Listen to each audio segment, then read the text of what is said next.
তো বন্ধুরা, বাজার থেকে যদি এরকম ফ্রেশ কাতলা মাছের তেল আসে তবে কিন্তু এই রেসিপিটা আপনার জন্য।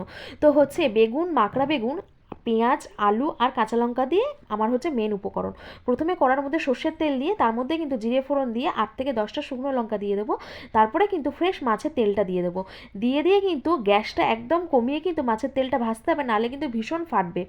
আর হচ্ছে রসুনের কুচি দিয়ে দেবো। আমি এখানে দুটো বড় রসুন কুচি ইউজ করেছিলাম, আপনারা চাইলে তারও বেশি দিতে পারেন বা কমও দিতে পারেন। আর হচ্ছে দুটো বড় বড় পেঁয়াজ দিয়েছিলাম। পেঁয়াজটা রসুনটা ভালো করে কিন্তু লাল লাল করে ভাজা হয়ে আসলেই আমি কিন্তু আরেকটিও চেরা কাঁচা লঙ্কা দিয়ে দেবো। হ্যাঁ, দিয়ে দেওয়ার পরে আমি হচ্ছে কুচিয়ে রাখা আলুগুলো দিয়ে দেবো। তারপরে লবণ হলুদ দিয়ে আলুটা বেশ সুন্দর করে লাল লাল করে ভাজবো। আর আলুটা যেই হচ্ছে একটু গলে আসবে তখন দিয়ে দেবো কিন্তু মাকড়া বেগুন।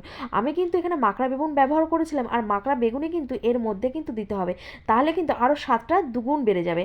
আর তারপরে ঢাকা চাপা দিয়েই কিন্তু রেডি একদম কাতলা মাছের তেল দিয়ে আলু বেগুনের রেসিপি।